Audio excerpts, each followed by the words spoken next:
नमस्कार, मी धनंजय सानप. ॲग्रोवनच्या झाडाझडती विथ रमेश जाधव या खास सिरीजमध्ये तुमचं स्वागत. केंद्र सरकारनं नुकतेच सोयाबीनच्या अनुषंगानं दोन महत्त्वाचे निर्णय घेतलेत. एक म्हणजे सोयाबीनच्या हमी भावानं खरेदी केली जाणार आहे आणि दुसरं म्हणजे PM आशा योजना राबवली जाणार आहे. त्यासाठी मोठ्या निधीची तरतूद करण्यात आली आहे. तर या दोन्हीचाही सोयाबीन उत्पादकांना नेमका फायदा काय होणार आहे? कारण की आता सोयाबीनचा काढणीचा हंगाम सुरू झालाय, लवकरच शेतकऱ्यांचं सोयाबीन बाजारात येणार आहे. त्यामुळे याच विषयावरती बोलण्यासाठी आज आपल्या सोबत आहेत ॲग्रोवनचे निवासी संपादक रमेश जाधव सर. सर, या भागात तुमचं खूप खूप स्वागत आहे.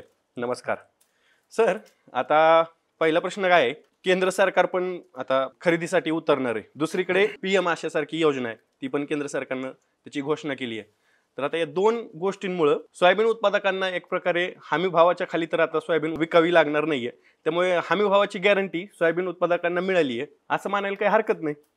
आता हे सत्ताधाऱ्यांनी पसरवलेलं नॅरेटिव्ह आहे की आता सोयाबीनचा प्रश्न सुटलाय.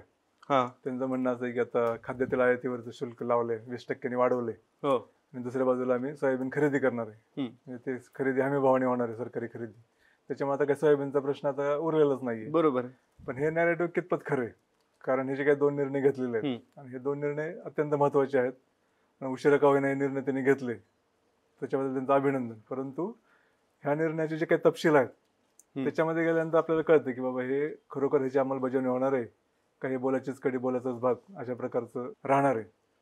आणि दुसरं म्हणजे त्याचा ऍक्च्युअल परिणाम काय होणार आहे, हे सरकार ज्याप्रमाणे सांगतंय त्याप्रमाणे खरोखरच तसा परिणाम होणार आहे का, आणि शेतकऱ्यांचा प्रश्न सुटणार आहे का. शेतकऱ्यांचा प्रश्न सुटणार आहे का म्हणजे सोयाबीनचे रेट वाढतील का, बरोबर, आणि वाढले तर किती वाढतील, हमी भावापर्यंत जातील का हमी भावापेक्षा जास्त जातील, की जी शेतकऱ्यांची अपेक्षा आहे किंवा 6,000 आहे, 8,000 आहे, 10,000 आहे, हे 3 टप्पे महत्वाचे आहेत. तर मग शेतकऱ्यांची जी काही अपेक्षा आहे तर ती पूर्ण होईल का, असे अनेक प्रश्न ह्याच्यामध्ये गुंतलेले आहेत. त्याच्यामुळे लगेच ह्याचा असा निष्कर्ष काढणं की सरकारने हे निर्णय घेतले त्याच्यामुळे आता सोयाबीनचा प्रश्न मिटलेला आहे आणि आता काही हा विषयच उरलेला नाही, ते पण थोडं घ्यायचं ठरेल. कारण ह्याच्यातला महत्वाचा जो मुद्दा आहे ते सोयाबीनच्या खरेदीचा. तर आता सोयाबीनच्या खरेदीचा निर्णय कधी जाहीर झाला, तर सप्टेंबरच्या पहिल्या आठवड्यात, साधारण 7-8 सप्टेंबरच्या आसपास हा निर्णय जाहीर झाला.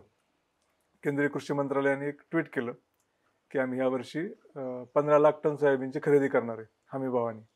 आणि ती खरेदी कुठे करणार आहे तर महाराष्ट्र, कर्नाटक आणि तेलंगणा, इतका त्याच्यामध्ये उल्लेख होता. त्याच्यामध्ये किती क्वांटिटी खरेदी करणार आहे असं काही उल्लेख नव्हता, परंतु एक मोठी घोषणा होती. त्याच्यामुळे सगळं वातावरण बदललं, एक सेंटिमेंट बदललं मार्केटमधलं.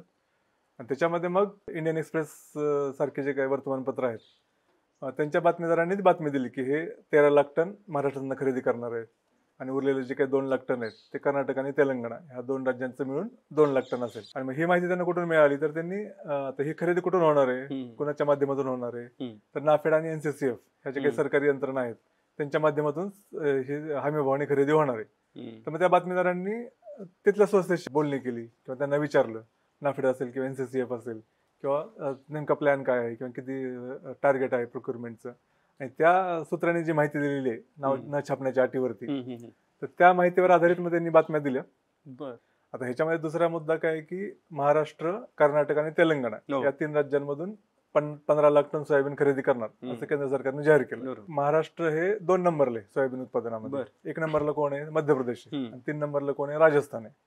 तर आता हे कॉमन सेन्स आहे की बाबा हे जे काही 3 राज्य आहेत, ह्या 3 राज्यामधल्या एकाच राज्यामध्ये जर तुम्ही खरेदी केली आणि ह्या 2 राज्यांमधली केली नाही तर सोयाबीनचे रेट वाढतील का, तर तसं होणार नाही ना. कारण शेवटी ते मार्केट आहे, म्हणजे तर कमी रेटला सोयाबीन अवेलेबल आहे, तिथं व्यापारी खरेदी करतील, प्रक्रिया उद्योग खरेदी करेल, त्याच्यामुळे तिथं पण खरेदी करणं आवश्यक होतं. आणि मध्य प्रदेशमध्ये तर आधीपासूनच आंदोलन सुरू आहे की सोयाबीनला 6,000 रुपये रेट द्यावा, ह्यासाठी ते शेतकरी तिथं आंदोलन करत आहेत. पण आता मध्य प्रदेशमध्ये इलेक्शन होऊन गेलेलं आहे, त्याच्यामध्ये त्यांना त्याची राजकीय निकड वाटत नव्हती. पण मग नंतर महाराष्ट्रामध्ये निर्णय झाला, मग मध्य प्रदेशात शेतकऱ्यांनी उचल खाल्ली आणि तिथं तिथल्या सरकारवर टीका व्हायला लागली. मग तिथले विरोधी पक्ष असतील, काँग्रेस सारखे आहेत पक्ष आहेत, किंवा तिथल्या शेतकरी संघटना आहेत, किंवा संघाचे जे काही आहे भारतीय किसान संघ आहे, त्या सगळ्यांनी सरकारच्या विरोधामध्ये रान उठवलं. त्यांनी सांगितलं की बाबा हे महाराष्ट्रामध्ये तुम्ही सोयाबीन खरेदी करण्याचं आश्वासन दिले, मग मध्य प्रदेशने काय घोडं मारले. बरोबर, इथं मध्य प्रदेशमध्ये तर डबल इंजिन सरकार आहे ना, केंद्रात पण सरकार आहे भाजपचं, इथं भाजपचं सरकार आहे, म्हणजे स्वतःच्या बळावरती. आणि मध्य प्रदेशचे जे मुख्यमंत्री होते शिवराज सिंग चौहान, ते आता केंद्रात कृषी मंत्री आहेत. एवढं सगळं जुळून आलेलं असून सुद्धा आमच्याकडे का खरेदी करत नाही. मध्य प्रदेश सरकारने मग शेवटी प्रस्ताव मंजूर केला ते पण केंद्रीय कृषी मंत्र्यांच्या सूचनेवरूनच की आमच्या राज्यामध्ये पण खरेदी करावी. त्याच्यानंतर मग आता मध्य प्रदेशमध्ये पण त्यांनी परवानगी दिली, तो त्यांचा प्रस्ताव त्यांनी मंजूर केलाय. आता त्याची पण अधिकृत आकडेवारी नाहीये, परंतु असं अंदाज आहे की महाराष्ट्र इतकेच म्हणजे 13 लाख टन सोयाबीनची खरेदी मध्य प्रदेशमध्ये पण होईल.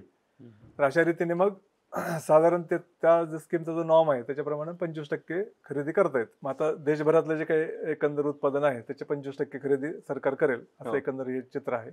आता आपण महाराष्ट्रामध्ये तर मागच्या वर्षीचं सोयाबीनचं उत्पादन 52 लाख टन त्यांनी धरले. तर हा सरकारचा अधिकृत आकडा आहे, परंतु ऍक्च्युअली उत्पादनाच्या पेक्षा कमी होतं. हा आकडा फुगवलेला आहे. पण सरकारचा अधिकृत आकडा तो आहे, त्याच्यामुळे आपण तोच गृहीत धरू काही काळापुरता. तर ह्या 52 लाख टनच्या 25% हे साधारण 13 लाख टन हे त्याचं गणित आहे. म्हणजे 25% खरेदी सरकार करेल. ह्याचा दुसरा अर्थ काय की 75% जी खरेदी आहे ती सरकार करणार नाही ना. म्हणजे 75% माल जो आहे तो खाजगी व्यापाऱ्यांना विकावा लागेल, प्लांटला विकावा लागेल. मग ते खाजगी व्यापारी असतील, प्लांट असतील, ते तुम्हाला हमी भावच देतील त्याची काय गॅरंटी आहे? त्यामुळे तुम्ही जे म्हणताय की बाबा हा प्रश्न आता सुटलाय, सोयाबीनला किमान हमी भाव तरी मिळेल याची गॅरंटी आता शेतकऱ्यांना मिळाली, तर ते पण काय खरं नाही. 25% मालापुरते तुम्ही म्हणू शकता, ते पण खरेदी झाली तर. म्हणजे 25% खरेदी पूर्ण झाली तर आपण म्हणू शकतो की बाबा 25% म्हणजे 13 लाख टन सोयाबीनला हमी भावाची गॅरंटी मिळाली. पण उरलेलं जे 75% आहे त्याचं काय आहे? त्याचं भवितव्य अधोंतरीच आहे. अर्थात एक गोष्ट आहे की बाबा सरकार ज्यावेळेस आता 25% पण काही कमी क्वांटिटी नाहीये. म्हणजे 13 लाख टन जर एकट्या महाराष्ट्रातून सरकार खरेदी करते ते काही कमी क्वांटिटी नाहीये, तर त्याचा बाजारावरती परिणाम होणारच. बाजारातलं सेंटिमेंट बदलेल आणि सरकारी खरेदीचा उद्देशच हा असतो. सरकारने काही पूर्ण माल खरेदी करणं अपेक्षित नसतं. तर सरकार ज्यावेळेस बाजारात उतरतं त्यावेळेस मग जे खाजगी व्यापारी असतात किंवा खाजगी खरेदीदार असतात त्यांच्यावरती प्रेशर येतं आणि मग एक कॉम्पिटिटर तयार होतो ना सरकारच्या रूपाने, त्याच्यामुळे मग रेट आपोआप वाढतील असं त्याचं लॉजिक असतं. परंतु हे लॉजिक कधी वर्क होतं? ज्यावेळेस आंतरराष्ट्रीय बाजारामध्ये किंवा देशाच्या बाजारपेठेमध्ये जे काही मूलभूत घटक असतात म्हणजे फंडामेंटल असतात ते थोडेसे तेजीकडे जाणारे असतात. त्यावेळेस हे लॉजिक वर्क होतं की बाबा आंतरराष्ट्रीय मार्केटमध्ये पण मागणी आहे, देशातलं फंडामेंटल पण चांगलं आहे, तरी सुद्धा हे व्यापारी असतील किंवा मध्यस्थ असतील किंवा हे प्रक्रिया उद्योजक असतील हे कार्टेल करून रेट पाडतात. मग त्यावेळेस मग सरकार ह्याच्यामध्ये जर उतरलं तर मग ते रेट वाढतात. पण सोयाबीनच्या बाबतीत तशी परिस्थिती नाहीये. म्हणजे एकंदर आंतरराष्ट्रीय बाजारातलं हे बघितलं तर असं काही खूप तेजीचं वातावरण अशातलं दिसत नाही. त्यामुळं 25% खरेदी करून सगळ्या शेतकऱ्यांना फायदा होईल का, हा एक मुद्दा आहे. ह्याच्यातला दुसरा मुद्दा आहे की राज्य सरकारची एवढी क्षमता आहे का हे खरेदी करण्याची? 25% खरेदी करण्याची क्षमता आहे का? आता तो निर्णय होऊन जाहीर होऊन 15 दिवस उलटले, बरोबर, अजून काही पत्र व्यवहार नाहीये. आणि खरेदी करायची म्हटलं तर त्यासाठी एक मोठी यंत्रणा लागते, त्यासाठी पूर्वतयारी लागते, तशी काहीच हालचाल दिसत नाही.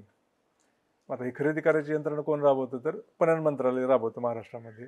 तर मग तिथं काही यंत्रणा दिसत नाहीये किंवा कृषी विभागाकडनं किंवा कृषी मंत्रालयाकडनं पण काही त्याचं फॉलोअप वगैरे काही दिसत नाहीये. किंवा मुख्यमंत्री असतील, दोन्ही उपमुख्यमंत्री असतील, त्यांच्याकडनं पण असं काही ठोस हे दिसत नाही किंवा आता आम्ही इतकं तयारी केलेली आहे किंवा खरेदीची हे नोंदणीची ही मुदत आहे किंवा ह्या तारखेपासून नोंदणी सुरू होईल, त्याचे हे काय अटी निकष असतील, हा एक भाग झाला. आणि दुसरं की ऍक्च्युअल प्रोक्युरमेंटसाठी तिथं जी काही मनुष्यबळ लागणार आहे किंवा जी काही यंत्रणा लागणार आहे, पायाभूत सुविधा लागणार आहे, त्याची जी काही तयारी करायला पाहिजे ती काही दिसत नाही. आता जी काही चर्चा सुरू आहे त्याच्याप्रमाणे 15 दिवसामध्ये आचारसंहिता लागण्याची शक्यता आहे. आता हा जो निर्णय आहे, तुमची आता जर काही तयारी नाही, तुम्ही घाईघाईने मग सुरू केलं, मग हा निर्णय पण आचारसंहितेच्या कचाट्यात सापडेल का? तुम्हाला आठवत असेल की यांनी लोकसभा निवडणुकीची आचारसंहिता लागायच्या आधी भावांतरची घोषणा करून टाकली. बरोबर. आणि ते म्हणले होते की आता आम्ही भावांतरने हे करणार आणि सोयाबीन कापूस उत्पादकांचं जे काही नुकसान आहे ते आम्ही भरून काढू. त्याचं काय आलं? त्या आचारसंहिता लागली आणि मग ते रखडलं. त्याचं मग नंतर मग त्यांना फटका बसला. मग त्यांनी ते नंतर ते भावांतरच्या ऐवजी अनुदान हे केलं आणि ते पैसे वाटायला अजून पण सुरुवात नाहीच आहे त्याची. अजून त्याचे मुहूर्त सुरूच आहे, तारीख सुरूच आहे. पण ठीक आहे, ते बाकी मंजुरी, मान्यता वगैरे त्या सगळ्या गोष्टी झालेल्या आहेत. मग तसं ह्या सरकारी खरेदीचं होणार आहे का? समजा आचारसंहितेच्या कचाट्यात जर सापडलं तर मग ही खरेदी होणार नाही. त्यामुळं जरी हा निर्णय सकारात्मक आहे, निर्णय योग्य पण आहे, पण मग त्याची अंमलबजावणीचं काय? मग अंमलबजावणीच्या पातळीवर जर इतका ढिसाळ कारभार असेल तर मग खरोखर ह्या निर्णयाचा शेतकऱ्यांना फायदा होईल आणि सोयाबीन उत्पादक शेतकऱ्यांचे प्रश्न सुटतील असा दावा करणं थोडं धाडसाचं ठरलं असं मला वाटतं. आणि ह्या बाबतीत जर सगळं एकंदर बघितलं महाराष्ट्राची आतापर्यंत सोयाबीन खरेदीचा अनुभव आहे तर तो काही फारसा चांगला नाहीये. सर, आता आपण आता ह्या खरेदीकडे तर येतोय की आता घोषणा केली केंद्र सरकारनं, राज्य सरकारची त्या पद्धतीने काय हालचाली सुरू आहेत किंवा केंद्र सरकारच्या पण काय हालचाली सुरू आहेत हे सगळं तुम्ही सांगितलं. मुद्दा असा आहे की यापूर्वी महाराष्ट्रात सोयाबीनची सरकारी खरेदी झाली होती का, आणि त्यावेळेस नेमका काय अनुभव राहिलेला आहे सरकारी खरेदीचा, झाली असेल तर? आता विधानसभेच्या निवडणुका तोंडावर आहेत, त्याच्यामुळे आपले उपमुख्यमंत्री अजित पवार, दुसरे उपमुख्यमंत्री देवेंद्र फडणवीस हे वारंवार घोषणा करतात की आम्ही सोयाबीनची खरेदी करू, हमी भावाने खरेदी करू. अजित पवारांनी पण सांगितलं की बाबा कापूस आणि सोयाबीनला आम्ही चांगला रेट मिळण्यासाठी प्रयत्न करू.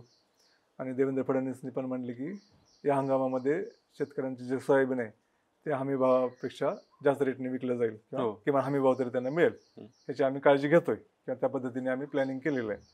परंतु आता हेच देवेंद्र फडणवीस 2017 मध्ये मुख्यमंत्री होते आणि त्यावेळेस त्यांना आणि सुभाष देशमुख पणन मंत्री होते, ज्यांच्याकडे प्रोक्युरमेंटचं सगळं होतं, खातं कारभार होता. 2017 मध्ये महाराष्ट्रामध्ये तुरीचं बंपर उत्पादन झालं होतं. हे बंपर उत्पादन का झालं होतं? कारण खुद्द नरेंद्र मोदी पंतप्रधानांनी आवाहन केलं होतं की देशात तुटवडा आहे तुरीचा, त्याच्यामुळे जास्तीत जास्त शेतकऱ्यांनी तूर लावावी. त्याला प्रतिसाद देऊन आणि आधीच्या ह्याच्यात तुटवडा असल्यामुळे रेट चांगले मिळालेले होते, त्यामुळे शेतकऱ्यांनी चांगल्या प्रकारे तुरीचं पीक घेतलं आणि सरकारने आश्वासन दिलं होतं की आम्ही याची खरेदी करू. त्यावेळी देवेंद्र फडणवीस मुख्यमंत्री होते, ते म्हणाले होते की तुरीचा दाना आम्ही खरेदी करू, प्रत्येक दाना खरेदी करू, त्यामुळे शेतकऱ्यांनी काळजी करायचं काही कारण नाही. प्रत्यक्षात काय झालं, 19-20% आसपास त्यांनी फक्त खरेदी केली, बाकी खरेदी ते काय करू शकले नाही. शेतकरी तोंडावर आपटले. म्हणजे काही शेतकऱ्यांनी ऊसाचं पीक सोडून तूर घेतली होती. आता ते आयुष्यात कधी परत तूर लावतील का? तुम्ही क्रॉप डायव्हर्सिफिकेशन म्हणता की ऊसासारखे पीक सोडून शेतकऱ्यांनी कडधान्य लावावे, देशाची गरज आहे, ते परत आयुष्यात कधी तूर लावतील का? तर हे तुरीचा अनुभव होता 2017 मध्ये. त्याच्यानंतर 2018 मध्ये आता आपण सोयाबीनच्याच विषयावर बोलतोय, तर त्यावेळेस पण सोयाबीनचे रेट पडले होते. त्यावेळेस मग सरकारने ठरवलं की आपण सोयाबीनची खरेदी करू आणि मग त्या शेतकऱ्यांना दिलासा मिळणार, त्यांचा प्रश्न सुटणार वगैरे, असं जे काही नॅरेटिव्ह आता चालू आहे ते त्यावेळेस पण चालूच होतं. आणि हेच मुख्यमंत्री होते देवेंद्र फडणवीस आणि सुभाष देशमुख पणन मंत्री होते. तर त्यावेळेस महाराष्ट्राचं सोयाबीनचं उत्पादन होतं 38.86 लाख टन.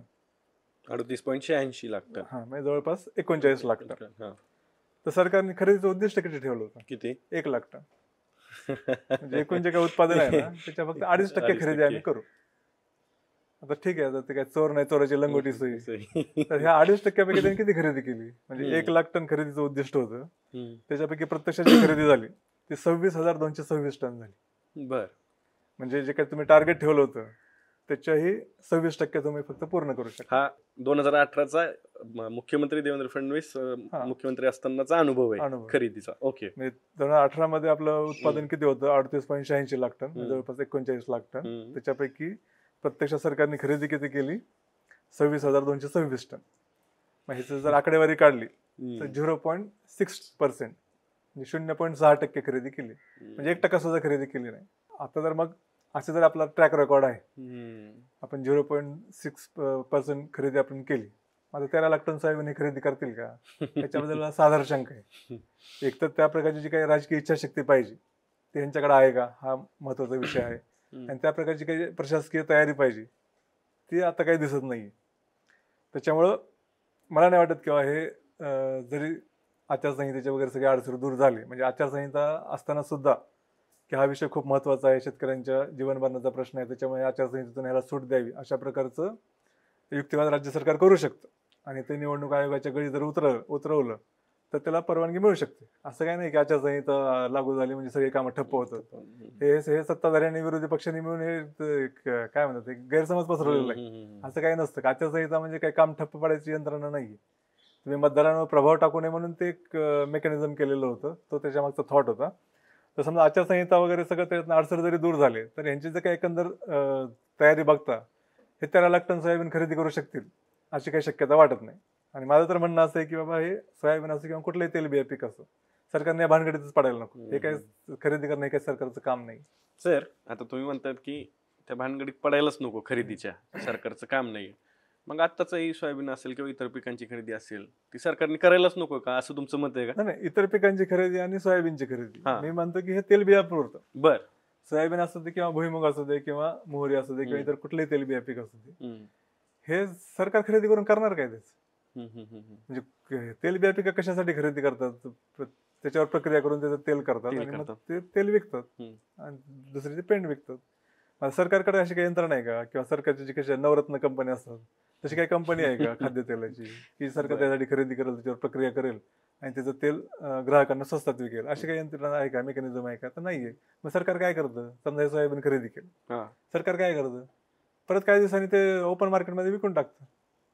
आणि सरकारला एवढे घाई झालेले असते, कारण त्यांची गोदामं सगळे अडकून पडलेले असतात, ते रिकामी करायचे असतात. त्यामुळे सरकार कमी किमतीला माल विकून टाकतं. पण ते कमी किमतीला विकलं तर विकलं त्यांनी, आम्हाला शेतकऱ्यांकडून तर खरेदी केलंय ना. शेतकऱ्यांकडून खरेदी केलं, हमी भावाने खरेदी बरोबर आहे. विकताना हमी भावानेच विकावं असं काही बंधन नाहीये. सरकार तोटा सहन करून विकू शकतो. म्हणजे तो माल तुम्ही हमी भावापेक्षा कमी रेटनी ओपन मार्केटमध्ये विकणार. मग त्यावेळेस ज्या शेतकऱ्याचा सोयाबीन मार्केटमध्ये आलेला असेल त्याचा रेट वाढणार का कमी होणार? कमी होणार. सरकार समजा 10 रुपयाला विकते आणि हमी भाव जर 12 रुपये, तर सरकारने 10 रुपयाला जर माल बाजारामध्ये विकला तर मग रेट कमीच होणार ना. आणि आपण परत खाजगी व्यापाऱ्यांना सांगणार नाही नाही, तू मात्र हमी भावानेच खरेदी करायला पाहिजे. हे कुठलं गणित आहे? म्हणजे सरकार सांगते की आम्ही शेतकऱ्यांना मदत करण्यासाठी किंवा त्यांच्या मालाला भाव देण्यासाठी म्हणून आम्ही खरेदी करतोय, पण प्रत्यक्षात त्याचा उपयोग लॉंग टर्म जर बघितलं तर ते रेट पाडण्यामध्ये होतो. त्याचा जो परिणाम आहे तो रेट पाडण्यामध्ये होतो. त्यामुळं सोयाबीनच काय, कुठल्याही तेल बिया पिकाची जी काही खरेदी आहे ना, त्याचा शेवटी अंतिम परिणाम जो होतो ते त्याचे रेट पडण्यावरती होतो.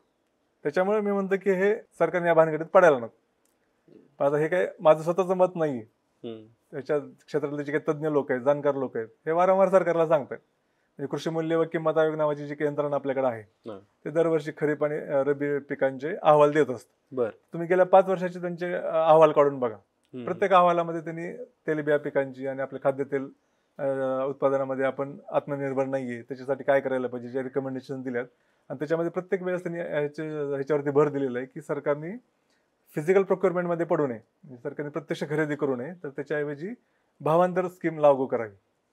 भावांतर स्कीम म्हणजे काय, ह्याच्या आधी पण आपण डिस्कस केलेलं आहे की बाबा प्रत्यक्ष खरेदी करण्याच्या ऐवजी त्यातला जो बाजारभाव आणि हमी भाव आहे ह्याच्यातला फरक जो आहे तो थेट शेतकऱ्यांच्या अकाउंटला जमा करावा. ह्याचे 2 फायदे होतील. एक तर सरकारवरचा खरेदीचा ताण कमी होईल, त्यासाठी जे काही पैसे लागणार होते ते कमी पैसे लागतील, म्हणजे स्वस्तामध्ये ते हे होईल आणि थेट शेतकऱ्यांना त्याचा फायदा होईल. आणि दुसरं काय, ते मार्केटमध्ये डिस्टॉर्शन होणार नाही. म्हणजे सरकारच्या स्वस्त खरेदीमुळं मार्केटचं जे काही गणित बिघडणार आहे ते बिघडणार नाही.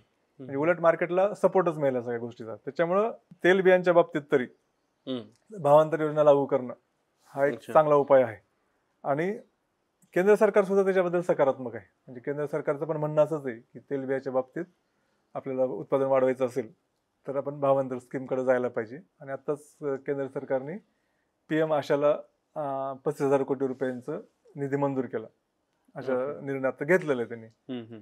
तर त्या PM आशामध्ये पण सगळा जो फोकस आहे तर तो कडधान्य आणि तेलबिया पिकांसाठी आहे. आणि त्याच्यामध्ये तेलबियांसाठी त्यांनी स्पेसिफिक सांगितलेलं आहे की तुम्ही भावांतरकडे त्याच्यावरती भावांतर स्कीम जी आहे तो पर्याय तुम्ही राबवा. हे सगळं असताना सुद्धा महाराष्ट्र सरकार मात्र अजून आम्ही ते 13 लाख टन सोयाबीन खरेदी करणार, म्हणजे फिजिकल प्रोक्युरमेंटच करणार, ते पण आता आचारसंहिता लागायला 15 दिवस आहेत, त्याच्या आत आम्ही करणार, अशा प्रकारचं स्वप्नरंजन करते. त्याच्यामुळे हे लबाडाच आवतं नाही किंवा बोलाची कडी बोलातच भात आहे अशी टीका केली तर त्यात काय वावगं नाही असं मला वाटतं. सर, आता राज्य सरकार म्हणते की आम्ही खरेदी करू, केंद्र सरकार म्हणते की 13 लाख टनाची खरेदी महाराष्ट्रातनं केली जाईल सोयाबीनची, राज्य सरकार त्या कामाला लागले असं कृषी मंत्री सांगतात धनंजय मुंडे. आणि आता दुसरी एक योजना ज्याचा उल्लेख तुम्ही बोलताना केला ती PM आशा. तर PM आशामध्ये तेलबियाच्या खरेदीसाठी आणि कडधान्य खरेदीसाठी एकूण जी काही साखळी उभा केली जाणार आहे त्याच्यात 35,000 कोटींची तरतूद केली आहे. तर मग आता केंद्र सरकार आणि राज्य सरकार असं दोन्ही मिळून या दोन्ही योजनातनं खरेदी करणार आहे सोयाबीनची, तेलबियांची, मग त्याचा तर उलट फायदा होईल ना शेतकऱ्यांना अधिकचा. नाही पण हे दुप्पट खरेदी नाही होणार ना. अच्छा, नाही मग हे थोडंसं समजून सांगा, कारण की PM आशा ही योजना आणि केंद्र सरकारची खरेदी जी गोष्ट असं समज झालं की केंद्र सरकार राज्य सरकार 13 लाख टन खरेदी करणार आणि PM आशामध्ये आणखी वेगळी खरेदी होणार, तर असं नाही होणार. मग कसं आहे ते, राज्य सरकारची काही 13 लाख टन खरेदी करणार आहे ते PM आशाचाच भाग असणार आहे.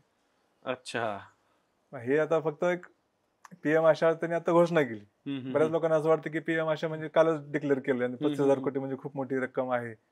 तर एक तर पहिल्यांदा हे आपल्याला समजून घ्यायला पाहिजे की PM आशा ही काही नवीन योजना नाही, ते 2018-19 मध्येच लॉन्च झालेली आहे. आणि हे जे काही 35,000 कोटी आहेत तर हे काही ह्या वर्षासाठी नाही आहेत, तर हे 2025-26 पर्यंत साठीची तरतूद आहे. साधारण बघितलं तर मग इथून पुढचे 2 वर्ष पण ती स्कीम खूप महत्वाची आहे. आणि त्या स्कीम बद्दल सांगा, त्याच्यात काय नेमकं काय. तर सुरुवातीला हमी भावाबद्दल टीका काय होते किंवा हमी भावाचा जो काय फायदा आहे तो फक्त गहू आणि तांदूळ या पिकांनाच होतो. बरोबर. कारण सरकार मोठ्या प्रमाणाने सातत्याने जी काही खरेदी करते ती या दोनच पिकांची करते. त्याच्यामुळे बाकी पिकांचे जे काही हमी भाव आहेत ते सगळे सरकार 23 पिकांचे हमी भाव डिक्लेअर करत असलं तर प्रत्यक्षात ते काही भाव त्यांना मिळतच नाहीत, कारण सरकार त्यांची खरेदी करतच नाही. त्याच्यामुळे ते हमी भाव कागदावरच राहतात. आणि 2015 मध्ये केंद्र सरकारने शांतकुमार कमिटी नेमली होती. त्या कमिटीने पण एक ऑब्झर्वेशन नोंदवलं होतं की बाबा देशातली जी काही हमी भाव खरेदी आहे त्याचा फक्त 6% शेतकऱ्यांना फायदा होतो. बाकी 94% शेतकरी आहेत ते या हमी भावापासून त्यांना काही फायदाच होत नाही. त्यामुळे हमी भाव असले काय तुम्ही 100% वाढवले काय 1000% वाढवले काय त्याचा काय फायदा होतो, त्यांना ते मिळतच नाही. आणि केंद्र सरकारने पण हे मान्य केलं होतं की हे हमी भाव सगळ्या शेतकऱ्यांना मिळत नाहीत. मग हे हमी भाव सगळ्या शेतकऱ्यांना मिळावेत यासाठी आम्ही एक ठोस मेकॅनिझम तयार करू असं ते 2015 मध्येच पंतप्रधान नरेंद्र मोदींनी सांगितलं होतं. आणि त्यावेळेस अरुण जेटली अर्थमंत्री होते. आणि त्यांनी पण अर्थसंकल्पाच्या भाषणामध्ये हे सांगितलं होतं की हमी भावाचा जो फायदा आहे तो जास्तीत जास्त शेतकऱ्यांपर्यंत पोहोचवण्यासाठी आम्ही खास प्रयत्न करू. आणि मग 2018 मध्ये नरेंद्र मोदी यांनी एक मोठी घोषणा केली काय की आम्ही एक नवीन स्कीम लॉन्च करतोय की हमी भाव जास्तीत जास्त शेतकऱ्यांना मिळावे. आणि त्यावेळेस असं होतं की बाबा कडधान्य आणि तेलबियाचा आपल्याकडे तुटवडा आहे, ते आपल्याला आयात करावं लागतं. आणि मग त्या शेतकऱ्यांना मात्र हमी भावाचा फायदा मिळत नाही. म्हणून मग कडधान्य तेलबिया ह्याच्यावरती विशेष फोकस करून अन्नदाता प्रधानमंत्री, कारण ते आता प्रधानमंत्री असाच पाहिजे ना प्रत्येक स्कीम, प्रधानमंत्री अन्नदाता आय संरक्षण अभियान असं एक भारदस्त नाव त्याला दिलं जेणेकरून त्याचं ॲब्रिव्हिएशन जे आहे ते PM आशा असं करता येईल. आता ह्यांचे कॉपीरायटर कोण आहे ते बघायला पाहिजे, इतके छान छान नाव ते करतात.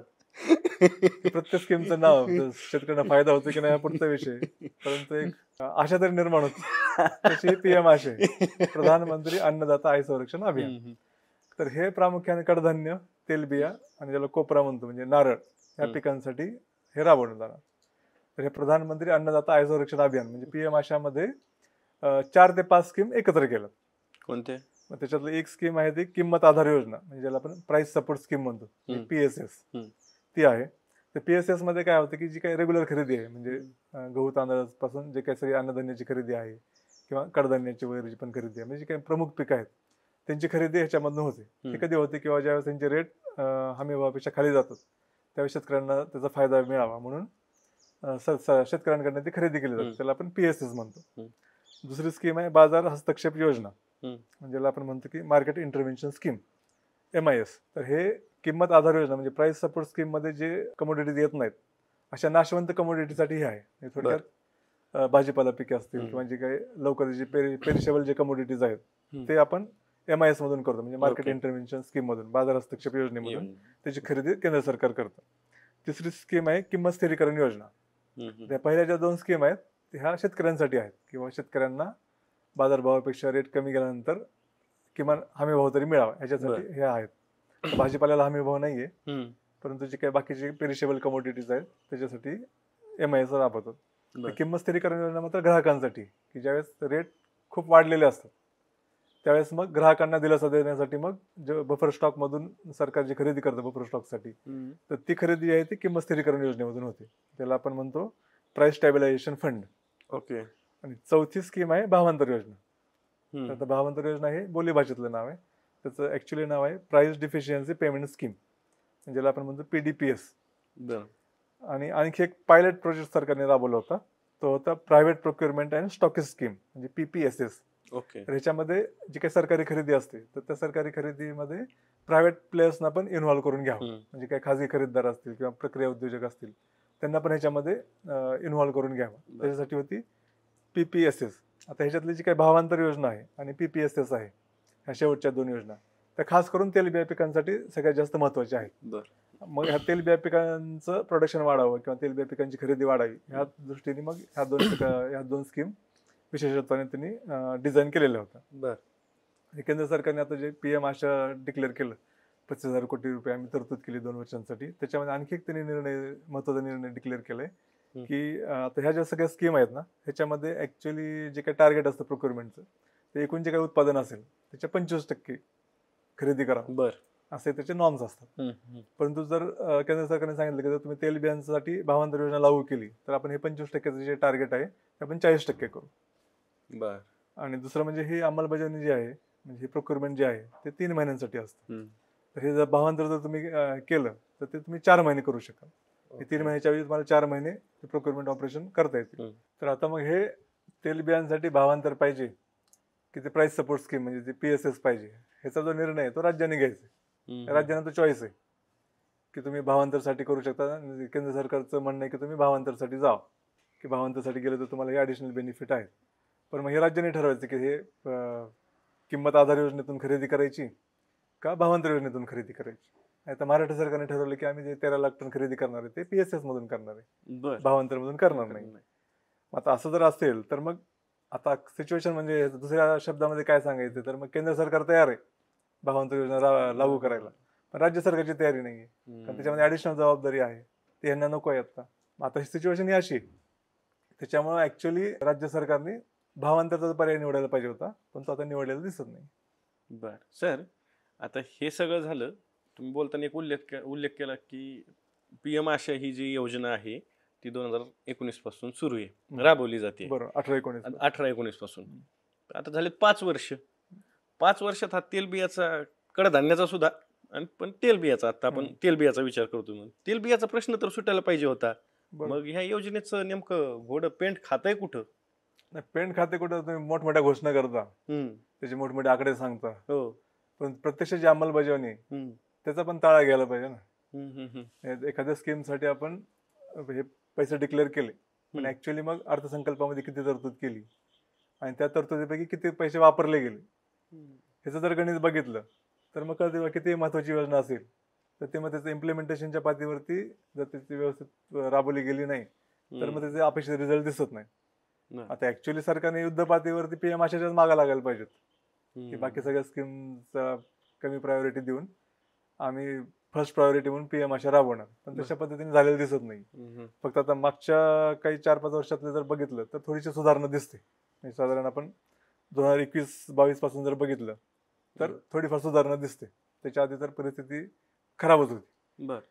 केंद्र सरकारने राज्यसभेमध्ये जी काही आकडेवारी दिली त्याच्यावरून आपल्याला कळेल की बाबा ऍक्च्युअली तरतूद किती डिक्लेअर करतात आणि किती रिलीज होते. तर 2021-22 मध्ये 3,596 कोटी रुपये PM आशासाठी डिक्लेअर केलेले होते, प्रत्यक्षात रिलीज केले 2,228 कोटी रुपये.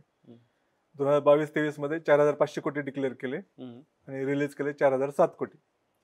23-24 मध्ये मात्र 2,200 कोटी डिक्लेअर केले आणि तेवढे रिलीज केले.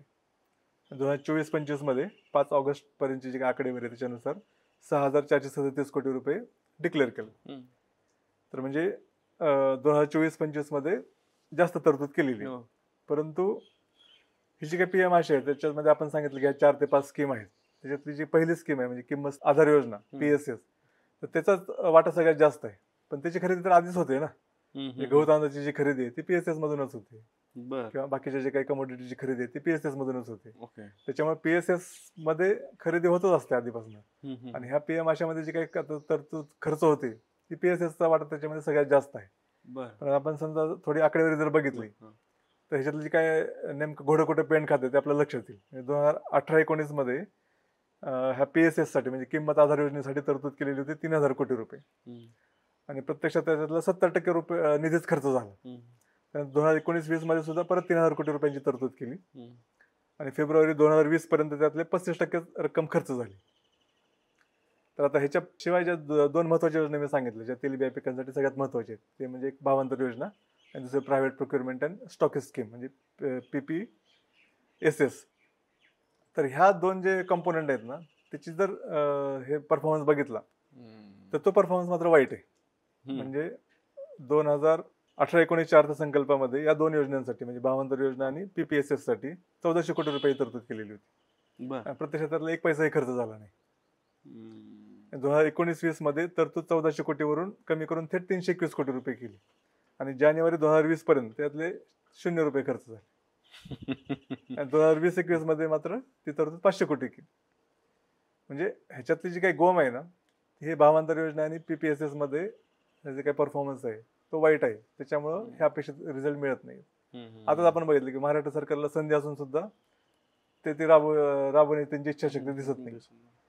आता 2023-24 मध्ये ह्या PM आशामधून आपण फक्त सोयाबीनचाच विचार करतो तर सोयाबीन उत्पादक शेतकऱ्यांना किती फायदा झाला असेल. तर ह्याची एक आकडेवारी शिवराज सिंग चौहान यांनी राज्यसभेमध्ये एक लेखी उत्तरामध्ये दिली. तर महाराष्ट्रामध्ये 1,00,000 शेतकरी सोयाबीन पिकवतात, त्यातल्या 577 शेतकऱ्यांना फायदा झाला.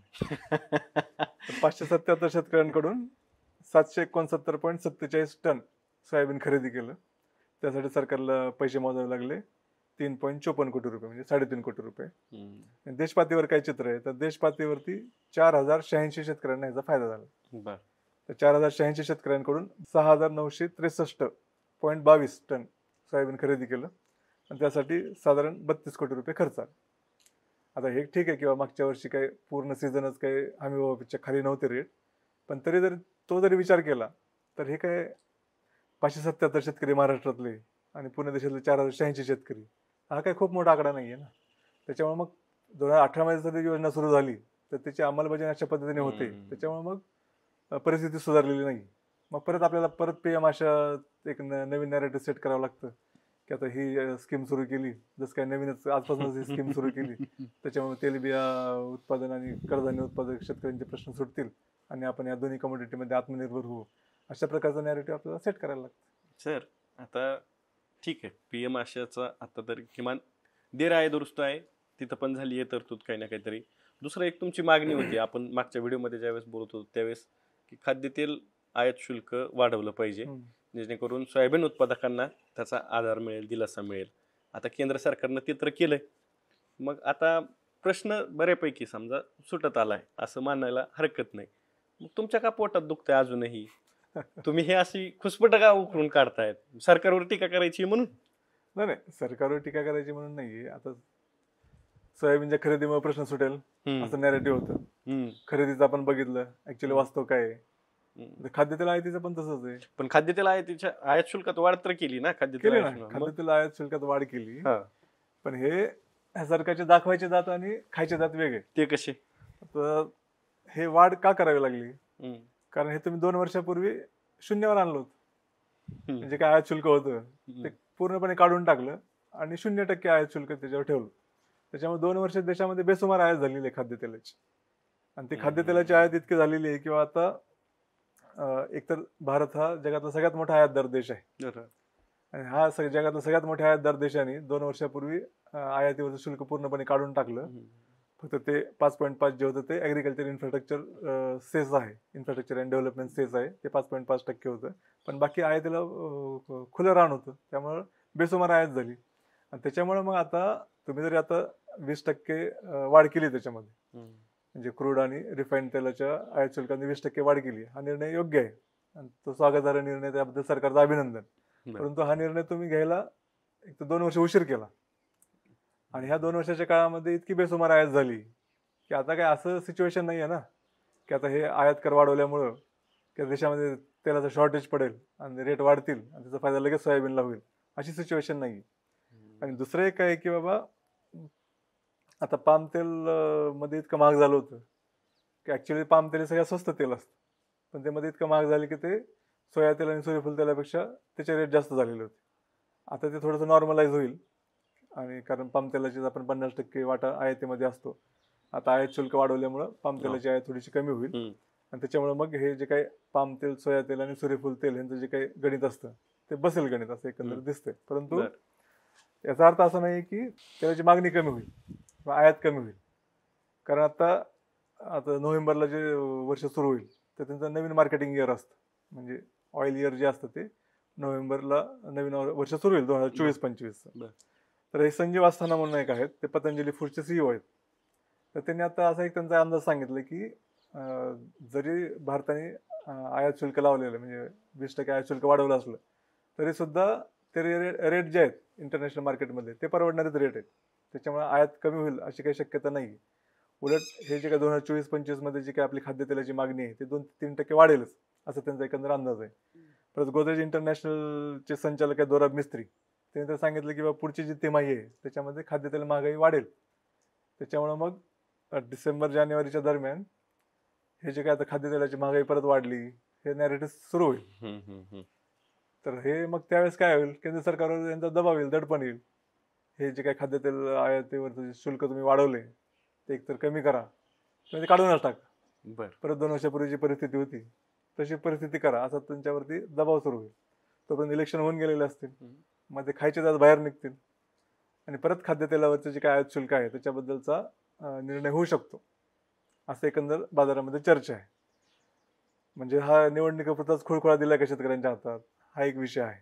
आणि दुसरं म्हणजे 13 सप्टेंबरला खाद्यतेलावरचं जे काही आयात शुल्क वाढवण्याचा निर्णय झाला, परंतु त्याच्या आधी ह्यांनी आयात करून ठेवलेलं होतं ना, तर ते एक साधारण सरकारकडे जी आकडेवारी आहे त्याच्याप्रमाणे हे 30 लाख टन खाद्यतेल आयात केलेलं होतं. हे 13 सप्टेंबर पूर्वी ज्यावेळेस 0% आयात शुल्क होतं त्यावेळेस.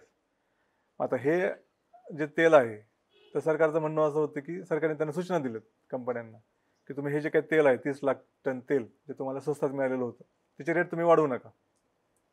हा साठा ज्यावेळेस तुमचा संपेल तर त्याच्यानंतर मग नवीन जे आयात शुल्क आपण लावलेलं आहे त्याच्याप्रमाणे मग तुम्ही शुल्क वाढ करा, पण तोपर्यंत मात्र जुन्या दरानेच रेट तेल विकलं पाहिजे अशी सरकारने सूचना केलेली होती.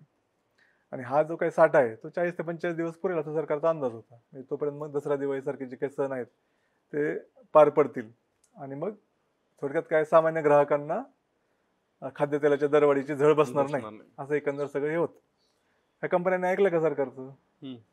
ऐकलेलं नाही कंपन्यांनी. सरकारची काही सूचना आहे ते धाब्यावर बसवली आणि लगेच 20 रुपयांनी रेट वाढलेत. म्हणजे ठोक मार्केटला वाढले त्यामुळे किरकोळ मार्केटला पण रेट वाढलेत. म्हणजे आता सोयाबीन तेलाचे जर दर बघितले आपण तर आता रेट किती आहेत? 124 रुपये लिटर आहे किरकोळ मार्केटमध्ये. ते आधी किती होते? 13 तारखेपूर्वी 107 रुपये होते. 107चे 124 झाले. पाम तेल आधी 105 होतं ते 120 रुपये झालं आणि सूर्यफूल तेल 118 होतं ते 138 झालं. म्हणजे सरकारची जी काही सूचना होती ती धाब्यावर बसून कंपन्यांनी लगेच रेट वाढवून टाकले. ज्यावेळेस शेतकऱ्यांच्या पदरात 4 पैसे पडतात त्यावेळेस मात्र सरकार लगेच सुपर ऍक्टिव्ह होतं.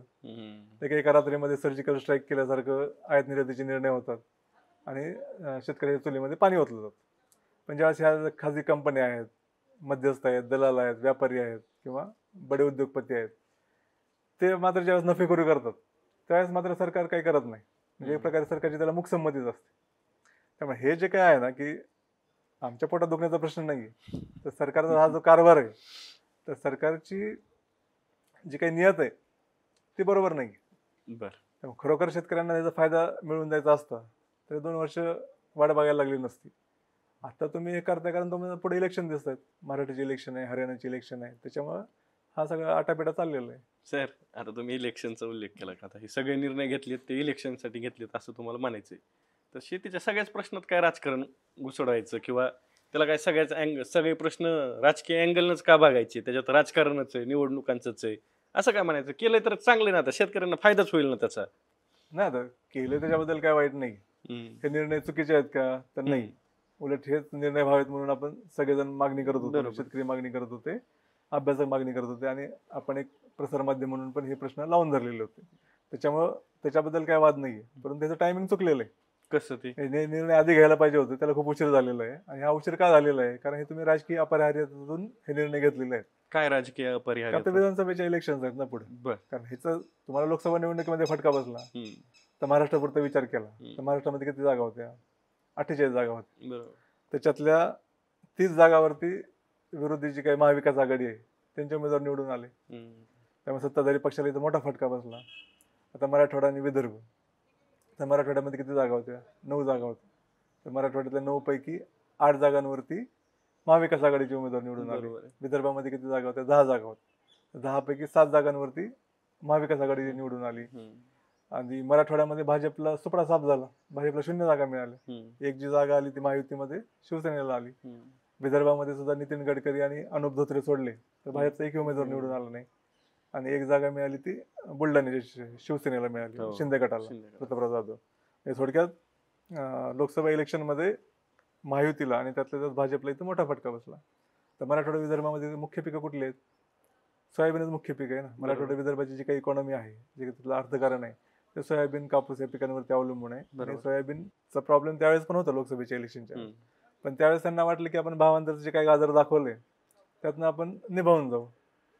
पण तिथं मोठा फटका बसल्यामुळे मग आता इथं रिस्क घ्यायची नाही, म्हणून मग सगळा आटापिटा सुरू आहे. तो विधानसभा निवडणुकीमध्ये आता फटका बसू नये म्हणून मग सोयाबीनबद्दल आम्ही हे निर्णय घेतलेले आहेत, त्याचा लगेच शेतकऱ्यांना फायदा होईल असं आपण नॅरेटिव्ह सेट करायचा प्रयत्न चाललेला आहे.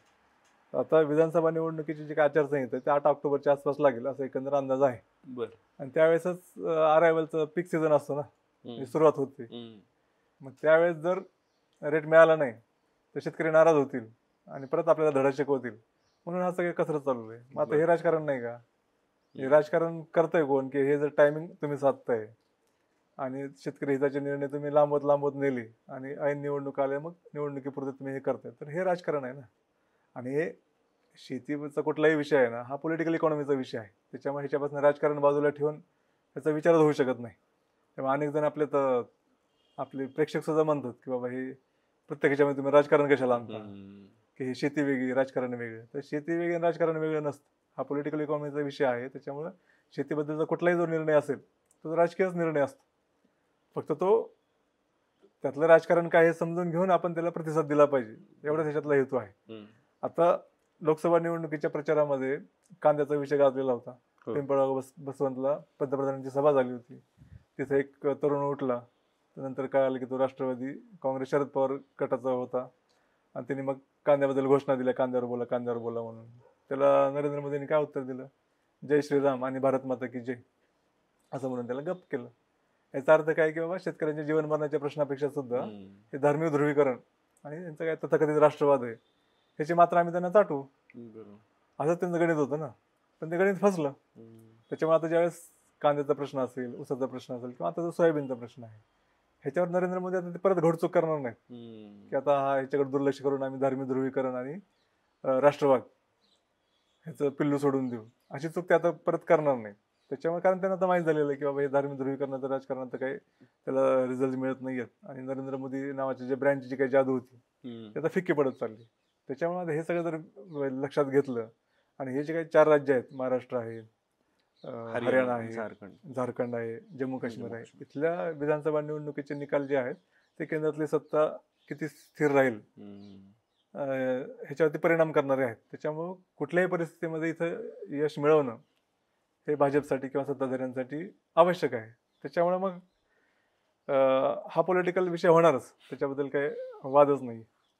सर, आता तुम्ही पॉलिटिकल विषय होणार हे सांगितलं, पण मुद्दा काय आमचा परत आमचा आला आता सोयाबीन काढणी काही भागात चालू आहे, काही भागात परिस्थिती अशी की पाऊस आलाय मध्येच, त्याच्यामुळे आम्हाला त्याची एक चिंता लागलेली आहे. बाजारभाव बघितले तर अजूनही हमी भावाच्या खालीच आहेत. सरकार काही खरेदी करेल का नाही हे माहीत नाही अजून, तुम्ही जसं म्हणतायत तसं, त्याच्याबद्दलही साशंकता आहे. मग आता सोयाबीनचे भाव जर का वाढवायचे असतील आणि त्याचा शेतकऱ्यांना थोडासा फायदा व्हावा असं वाटत असेल सरकारला, तर त्यासाठी काय केलं पाहिजे? ज्यावेळेस आपण म्हणतो किंवा सोयाबीनचं उत्पादन किती होणार, आता आपल्या राज्याचे कृषी मंत्री धनंजय मुंडे त्यांनी फेसबुकला पोस्ट केली की बाबा हे केंद्र सरकारने जे काही निर्णय घेतले आयात शुल्क वाढवण्याचे, तर त्याचं स्वागत केले त्यांनी. आणि त्यात त्यांनी एक उल्लेख केला की बाबा महाराष्ट्रामध्ये ह्यावेळेस बंपर उत्पादन होणार आहे सोयाबीन. आता तिथं परतीच्या पावसाने इतका धुमाकूळ घातलाय की ते एक शेतकऱ्यांना चिंता आहे ना की बाबा हातातून आलेलं जे पीक आहे ते आता आपल्या हाताला लागतंय की नाही. त्याच्यामुळे सोयाबीनचं उत्पादन किती होणार आहे ह्याच्याबद्दल आत्ताच काही सांगता येणं तसं अवघड आहे, म्हणजे महाराष्ट्रापुरतं जर विचार केला तर. आणि दुसरं, आता सोयाबीनला रेट मिळायचा असेल तर 3च गोष्टी आहेत. त्याच्यामधले 2 गोष्टीमध्ये सरकारने काही प्रयत्न केलेले आहेत. पहिली गोष्ट म्हणजे खाद्यतेल जे आयात शुल्क आहे ते वाढवणं, ते 20% त्यांनी वाढवलेलं आहे, तर त्याचं आपण विश्लेषण केलेलंच आहे. दुसरं आहे जे खरेदी, सरकारी खरेदी, तर ते सरकारी खरेदीमध्ये विषय एवढाच आहे की फक्त 25% खरेदीमुळे हा प्रश्न सुटणार नाही. त्याच्याऐवजी भावांतर आणि प्रायव्हेट प्रोक्युरमेंट आणि स्टॉकेज स्कीम ह्याच्यावरती लक्ष केंद्रित करायला पाहिजे. ते राज्य सरकारने केलेलं नाही आहे. तर त्याच्यामुळे सरकारी खरेदीचा जो विषय आहे तर तो आणखी चांगल्या पद्धतीने हँडल करायला स्कोप आहे अजून पण. आणि तिसरा विषय आहे की जे सोयापेंड असते, तर सोयापेंडच्या निर्यातीला प्रत्येक क्विंटल $50 अनुदान द्यावं अशी मागणी आहे. आणि ते धनंजय मुंडेंनी पण केंद्रीय कृषी मंत्र्याला लिहिलेल्या पत्रामध्ये ही मागणी आहे. त्यामुळे हे जे 3 विषय आहेत, हे 3 विषय त्यातले 2 विषय अंशतः मार्गी लागलेले आहेत. हा शेवटचा जो विषय आहे तो मार्गी लागायला पाहिजे. हा एक तात्काळ करण्याच्या सारख्या गोष्टी आहेत. आणि दुसरा म्हणजे ह्याचा लॉंग टर्म आपण विचार करायला पाहिजे. म्हणजे तुम्ही आता राजकारणाचा विषय काढला, म्हणजे राजकारणाबद्दल आपण निगेटिव्ह दृष्टीने बघतोय, तर त्याच्याऐवजी सोयाबीन हे पॉलिटिकलच क्रॉप आहे. त्याच्यामुळे ह्याचा राजकीय दबाव गट तयार व्हायला पाहिजे. तर मराठवाडा विदर्भातलं इतक्या लाख शेतकऱ्यांचा रोजीरोटीचा प्रश्न आहे. पश्चिम महाराष्ट्रामध्ये पण अनेक पॉकेटमध्ये सोयाबीनचं उत्पादन घेतलं जातं. म्हणजे हा महाराष्ट्रातलं एक प्रमुख पीक आहे ना. तर हे प्रमुख पीक असेल तर त्याचं एक कॉन्स्टिट्युएन्सी तयार झालेली आहे, म्हणजे त्याचे मतदार तयार झालेले आहेत. तर बरोबर. त्या मतदारांनी मग राजकीय दृष्टीने ह्याचं सोल्युशन काढलं पाहिजे. तर जसं उदाहरण घेऊ आपण, ऊस हे राजकीय पीक आहे की नाही, बरोबर. ऊसाबद्दल राजकीय दबाव गट आहेत की नाही. आता ऊसाबद्दल पण ह्या सरकारने प्रतिकूल निर्णय घेतले. म्हणजे ऊसापासून जे इथेनॉल तयार करत होते त्याचे बंधने त्यांनी घातली. तर ते बंधन उठवण्याचा निर्णय त्यांनी आता डिक्लेअर केला 13 तारखेला. साखरेच्या निर्यातीवर बंदी आहे. परत साखरेची जी काही हे आहे किमान विक्री किंमत ती वाढवण्याची मागणी आहे, कारण ती अनेक वर्षापासून तेवढीच ठेवलेली आहे. एकीकडे FRP आपण वाढवतो, दुसरीकडे ती साखरेची किमान विक्री किंमत वाढवत नाहीये. आणि चौथी मागणी आहे की इथेनॉलची खरेदी किंमत वाढवावी. तर ते इथेनॉलची खरेदी किंमत वाढवण्याबद्दल ते सकारात्मक आहे. पण आता हे जे काही सगळे निर्णय आहेत, मग सरकारने प्रतिकूल निर्णय घेतल्यानंतर हे शेतकरी गप्प बसले का? ऊसाचे शेतकरी तर ते गप्प बसले नाहीत. त्यांच्या संघटना आहेत, म्हणजे ज्या शेतकरी संघटना आहेत त्या प्रामुख्याने ऊस उत्पादक शेतकऱ्यांसाठीच काम करतात. अशी आजची परिस्थिती आहे. मग तिथून लगेच विरोध सुरू होतो. दुसरे हे जे काही कारखानदार आहेत, सहकारी साखर कारखानदार, दुसरे खासगी साखर कारखानदार, यांच्या दोन वेगवेगळ्या संघटना आहेत. त्यांचे एक मोठं तिथं लॉबिंग असतं दिल्लीला. त्यामुळे त्या पद्धतीने प्रयत्न सुरू होतात. आणि जे काही राजकीय नेते आहेत तर ते ह्या प्रश्नावरती बोलत असतात सातत्याने, म्हणजे कुठल्याही पक्षाचे असू देत. म्हणजे काँग्रेस, राष्ट्रवादी काँग्रेस यांचा ह्याच्यामध्ये होल्ड आहे, परंतु भाजप असेल, शिवसेना असेल, कुठलाही पक्ष असेल, तर ह्या पक्षाचे काही प्रमुख नेते आहेत हे साखरेच्या प्रश्नावर बोलतच असतात. त्याच्यामुळे तो एक दबाव येतो. त्यामुळे असे जरी प्रतिकूल निर्णय झाले तरी ते निर्णय बदलावेत ह्यासाठी अखंड पाठपुरावा सुरू असतो. आणि मग 2 महिन्यांनी, 3 महिन्यांनी, 4 महिन्यांनी का होईना तर निर्णय शेतकऱ्यांच्या बाजूनी किंवा कारखान्यांच्या बाजूने ते निर्णय होत असतात. म्हणजे ते निर्णय घडवून आणण्यासाठी जी काही दबाव गटाचं रणनीती वापरावी लागते ती ऊसाच्या बाबतीत होते. पण आता जर आपण बघितलं तर मध्य प्रदेश सारखं राज्य, तर मध्य प्रदेशमध्ये हे आता राजकीय दबाव गट तयार झालेला आहे सोयाबीनचा. आता मध्य प्रदेशमध्ये आंदोलन सुरू आहे ना, म्हणजे महाराष्ट्रामध्ये आंदोलन सुरू होण्याच्या आधी पासून मध्य प्रदेशमध्ये आंदोलन सुरू आहे. त्यांची मागणी आहे की 6,000 रुपयाला दर मिळाला पाहिजे. त्यांची मागणी आहे की MSP तुम्ही 6,000 रुपये करायला पाहिजे. तुम्ही MSP जी आता ठेवली की 4,892 रुपये, तीच मुळात कमी आहे आणि तुम्ही 6,000 रुपये MSP द्या, अशी त्यांची मागणी. परत त्यांनी सगळ्या सोशल मीडियावरती कॅम्पेन केली की 6,000 रुपये मिळाले पाहिजेत. आणि मग तिथला जो विरोधी पक्ष आहे काँग्रेस, तो सुद्धा ह्याच्यामध्ये हिरीरीने उतरलाय ना. तर दिग्विजय सिंग सारखा जो राजघराण्यातला नेता आहे त्याला कधी तुम्ही बघितलं होतं काय का शेतकऱ्यांच्या प्रश्नावर बोलतोय म्हणून?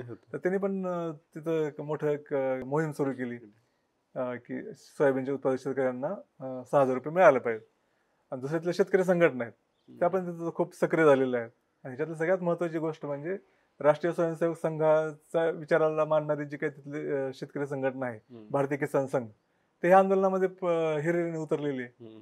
त्यांचं म्हणणं आहे की आता हे सरकारने जे प्रस्ताव दिलाय की 13 लाख टन सोयाबीन खरेदीचा, म्हणजे 25% आहे ना साधारण, तर त्यांचं म्हणणं आहे की 25% काय होणार आहे, तुम्ही 100% सोयाबीन खरेदी करायला पाहिजे. आणि ते हमी भावाने नाही खरेदी करायला पाहिजे, तर 6,000 रुपयांनी खरेदी करायला पाहिजे. मग हे आपल्या सरकारला सुनावतात.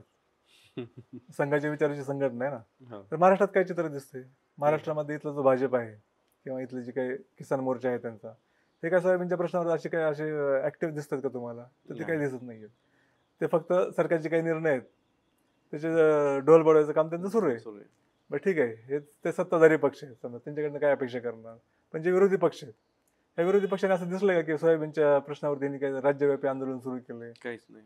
ह्या महाविकास आघाडीच्या लोकांना असं काय वाटतंय की शेतकऱ्यांमध्ये नाराजी आहे सरकारबद्दल, त्यामुळे ते आपोआप आपल्याला मतदान करतात.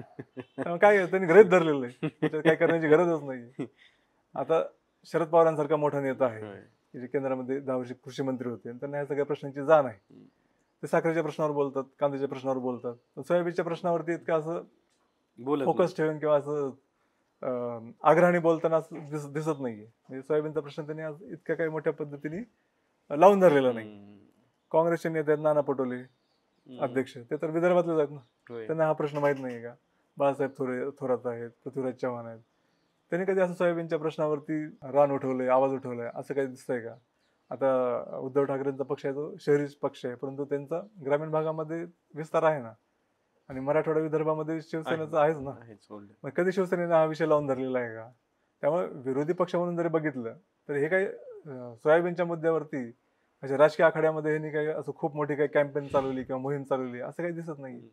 आता भाजप ज्यावेळेस विरोधी पक्षात होता त्यावेळेस पाशा पटेलांच्या पुढाकारातून शेतकरी दिंडी काढली होती त्यांनी, सोयाबीन कापसाला 10,000 रुपये भाव मिळावा, ज्यामध्ये देवेंद्र फडणवीस सहभागी झाले होते, पंकजा मुंडे होते. आता ते शेतकरी दिंडी म्हणजे पूर्णपणे नौटंकी होती. कारण परत त्यांनी सत्तेवर आल्यानंतर त्यांनी काय केलं आपल्याला माहिती नाही. ठीक आहे, त्यांनी नौटंकी केली, पण त्यांनी त्या नौटंकीच्या माध्यमातून तो प्रश्न तरी हातात घेतला. बरोबर. तशी नौटंकी तरी करायला काय हरकत आहे विरोधी पक्षांनी? म्हणजे आता जे काही काँग्रेस आहे किंवा राष्ट्रवादी काँग्रेस शरद पवार गट आहे, शिवसेना उद्धव बाळासाहेब ठाकरे गट आहे, त्यांनी अशी दिंडी काढणं, नौटंकी करणं, अशा प्रकारे तर मोबिलायझेशन का करत नाही? त्यामुळं सोयाबीनच्या विषयावरती असं राजकीय मोबिलायझेशन दिसत नाही महाराष्ट्रामध्ये. तो एक मोठा प्रॉब्लेम आहे. आणि त्याच्यामुळे मग काय होतं किंवा हे तात्पुरतं मग काहीतरी आंदोलन करायची, तात्पुरत्या मागण्या करायच्या, आणि हा प्रश्न मग तिथंच राहतो. ह्याचं लॉंग टर्म काही सोल्युशन निघत नाही. आणि दुसरं जसं आपण ऊसासारखी जशी त्याची व्हॅल्यू चेन तयार झाली, ऊसापासून प्रक्रिया करून साखर तयार होते, इथेनॉल तयार होतं, मोलेसिस होतं, आणि बरेच उपपदार्थ तयार होतात, आणि मग त्याचं एक गणित बसलेलं आहे. बरोबर. त्याच्याप्रमाणे मग शेतकऱ्यांना भाव मिळतो. असं कधी होतं की ऊस माझा 2 वर्षापासून मी घरात साठवून ठेवलाय, तर तसं ते शक्यच नाही. ते पीक वेगळं आहे तसं. पण सोयाबीन आपल्याला 2-2 वर्ष साठवून ठेवावं लागतं घरामध्ये, कारण ह्याच्यावर पण सोयाबीनवरती प्रक्रिया होते, त्याच्यापासून तेल तयार होतं, पेंट तयार होते, DOC तयार होते, आणि मग त्याचं एक गणित बसलेलंच आहे ना. जसं साखर हे इंटरनॅशनल मार्केटला ट्रेड होणारी कमोडिटी आहे, तसं सोयाबीन पण इंटरनॅशनल मार्केटला ट्रेड होणारी कमोडिटी आहे. पण ऊसामध्ये जी काही व्हॅल्यू सिस्टम किंवा व्हॅल्यू चेन डेव्हलप झाली तशी सोयाबीनमध्ये झालेली नाही. त्यामुळे जोपर्यंत ही व्हॅल्यू चेन डेव्हलप होत नाही तोपर्यंत ह्याच्यावर लॉंग टर्म सोल्युशन निघणार नाही. आणि ह्याच्यामध्ये काय होतं की व्हॅल्यू चेन मध्ये एक घटक शेतकरी आहे, दुसरा स्टेक होल्डर आहे व्यापारी, तिसरा आहे प्रक्रिया उद्योजक, चौथा आहे सरकार. तर हे जे काही सगळे स्टेक होल्डर आहेत ना, त्या प्रत्येकाच्या हितसंबंधाचं संरक्षण व्हायला पाहिजे, म्हणजे प्रत्येकाला त्यातनं काही फायदा व्हायला पाहिजे, तर ही सिस्टीम चालू राहील ना. आपण काय करतोय की व्यापारी खलनायक आहे, प्रक्रिया उद्योजक खलनायक आहे, किंवा सरकार खलनायक आहे, असं म्हणून आपण फक्त शेतकऱ्याच्या बद्दल सहानुभूती निर्माण करतो. आणि नुसत्या सहानुभूतीने प्रश्न सुटणार नाही. शेतकऱ्याला बळीराजा म्हणायचं आणि त्याची परिस्थिती खालवलेली आहे, त्याच्याजवळ जाऊन आपण त्याच्यापासून मोठ्या गळाकडून रडत बसायचं, ह्याच्यातनं हा प्रश्न सुटणार नाही. लॉंग टर्म ह्याच्यासाठी एक व्हॅल्यू चेन डेव्हलप करण्यासाठी प्रयत्न व्हायला पाहिजे. त्यासाठी मग हे फक्त निवडणुका डोळ्यासमोर आहेत म्हणून आपले आम्ही 2-4 निर्णय घेतले त्याच्यामुळे हा प्रश्न सुटेल, हा भाबडेपण आहे. त्यासाठी तुम्हाला किमान 5 ते 10 वर्षाचं एक लॉंग टर्म धोरण आखावं लागेल, ज्याच्यामधून सोयाबीन उत्पादक शेतकऱ्यांना रास्त भाव मिळेल याची त्यांना हमी द्यावी लागेल. जसं तुम्ही आता कडधान्याचा तुटवडा आहे, तुम्ही डाळी बाहेरून आयात करता, तुम्ही काय केलं, आफ्रिकी देशामधून आम्ही डाळी आयात करू. मग आफ्रिकी देशाने तुम्ही सांगितलं की तुम्ही तुमच्या देशामध्ये कडधान्याची लागवड करा, तुम्ही जेवढं पिकवाल तेवढं आम्ही खरेदी करू, आणि बाजारामध्ये जो रेट आहे किंवा इथल्या शेतकऱ्यांना जो रेट देतोय त्यापेक्षा चढ्या रेटने आम्ही ते खरेदी करू. अरे मग तेच धोरण तुम्ही स्वतः देशात राबवा ना. तुम्ही असं सांगा किंवा तेलबिया उत्पादक शेतकऱ्यांसाठी हे किमान 5 ते 10 वर्षाचं आम्ही धोरण आखतोय, त्याच्यामध्ये तुम्ही जे माल पिकवाल तो आम्ही खरेदी करू, आणि तो हमी भावापेक्षा जास्त रेटने खरेदी करू, त्यासाठी आम्ही तुम्हाला इन्सेंटिव्ह देऊ. असं जर झालं म्हणजे शेतकऱ्यांना जर चांगला रेट मिळाला तरच हा प्रश्न सुटू शकतो. त्यासाठी मग येणारी जी निवडणूक आहे ती शेतकऱ्यांसाठी सुवर्ण संधी आहे. ह्याच्यात राजकारण करायचं का नाही हा विषय नाही, ह्याच्यात राजकारण करायलाच पाहिजे. आणि ह्याच्यामध्ये सत्ताधाऱ्यांना आणि विरोधकांना शेतकऱ्यांनी जाब विचारलं पाहिजे किंवा आमच्या सोयाबीनला रेट मिळायला पाहिजे, त्यासाठी तुम्ही काय करणार हे सांगा. आणि सत्ताधाऱ्यांना तुम्ही सांगितलं पाहिजे किंवा हे निर्णय तुम्ही ह्याची लगेच अंमलबजावणी करा, त्याशिवाय आम्ही तुम्हाला मतदान करणार नाही. आणि विरोधी पक्षाला पण ते सांगायला पाहिजे, तुम्ही जर आमच्या हिताची धोरणं आखली तरच आम्ही तुम्हाला मतदानासाठी विचार करू. त्याच्यामुळे हे राजकीय पीक आहे आणि ह्याचं राजकारणच करायला पाहिजे. बर, तर आता सोयाबीन हे राजकीय पीक आहे आणि त्याचं राजकारण करायला पाहिजे असं सरांनी आपल्याला सांगितलंय. PM आशा असू द्यात, सोयाबीनची खरेदी असू द्यात, त्याच्या अवतीभोवती काय राजकारण चाललेलं आहे, विधानसभा निवडणुका येत आहेत, त्यामुळे याच्या एकूण या पिकाच्या अनुषंगाने जे काही निर्णय घेतले पाहिजेत ते काय असले पाहिजेत आणि ते कसे घेतले पाहिजेत, आत्ता काय केलं जातंय, या सगळ्यावरती आपल्याला सरांनी अत्यंत सोप्या सुटसुटीत पद्धतीने विश्लेषण करून सांगितलंय. त्यामुळे सर तुम्ही वेळ दिलात त्याबद्दल खूप खूप धन्यवाद.